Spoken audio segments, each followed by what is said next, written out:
The fact is that you don't have to be in peak physical condition to bike 100 miles. What makes finishing Century so difficult aren't the physical challenges, but the mental. Here's how you can overcome the biggest obstacle to Century rides and mentally conquer your 100-mile ride.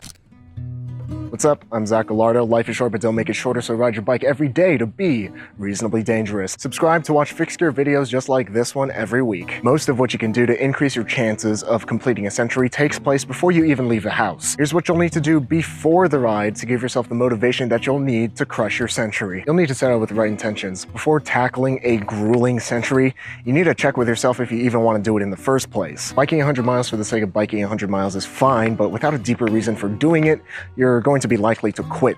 Bike 100 miles because you want to push yourself and do something that you've never done before. Do it to open yourself up to even bigger and crazier rides in the future. Tell people that you're going to ride 100 miles. This gives you that extra motivation that you'll need when you get to tough sections of your ride. Knowing that people are cheering you on makes it easier to keep going. Set realistic expectations for your ride. Things are guaranteed to not go according to plan. This kid in his saddle always stopping us. Second time. This is the second time in 15 miles. I just built this podcast. 3 days later.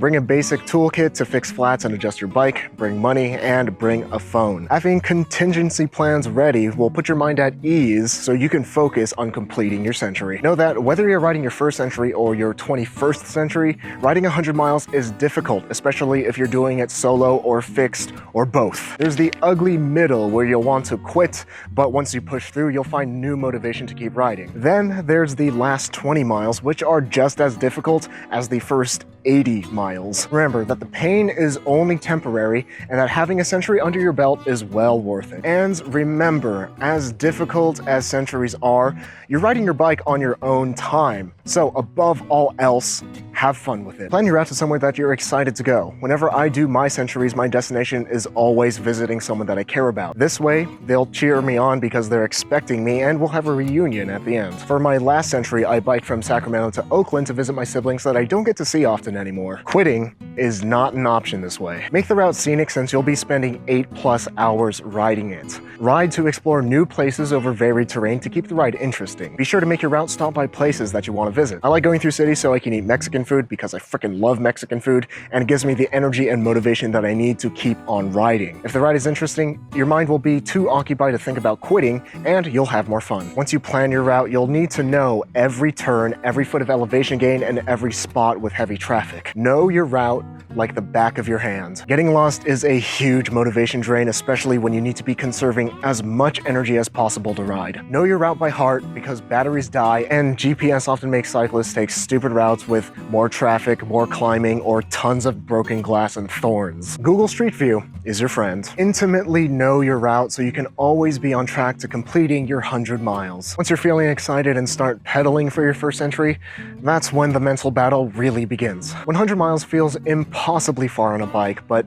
nobody rides 100 miles. People will ride 25 miles 4 times, and even at that, 25 miles is riding 5 miles 5 times. I broke my last Century down into 5 rides. 35 miles down the river from Sac to Rio Vista, 25 miles to Vacaville where I'd have Mexican food, 15 miles through the hills to Vallejo, 10 miles to get to the East Bay, and 30 miles to Oakland. Chunking your ride down into smaller rides makes biking 100 miles more digestible. Have a timeline to take breaks at destinations at certain times and make sure that you actually want to be at these destinations, and plan to ride at a relatively slow pace at around 10 to 13 miles per hour, which is like 16 to 21 kilometers per hour. Especially if it's your first Century, it doesn't matter how fast you complete it, but rather if you complete it at all. Your mind is your best friend and your worst enemy on Century rides. The more you think about how lucky you are to enjoy the day on your bike, the more excited you'll feel to ride, and then the more likely you are to successfully complete a Century. On the other side of that coin, the more you question why you even thought riding 100 miles was a good idea in the first place, the more you'll think about how much pain you're in,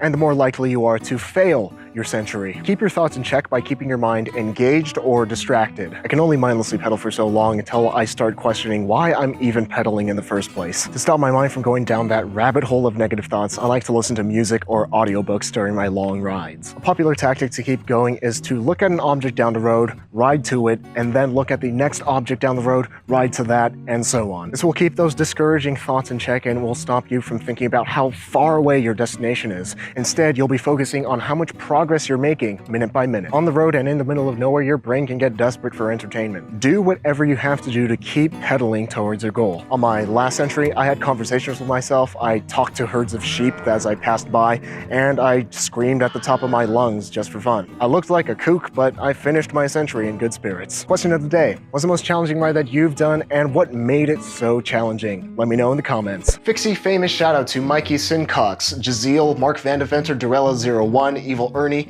for supporting the channel through Patreon. Don't watch this upcoming video if you haven't ridden your bike yet. Ride your bike every day to be reasonably dangerous.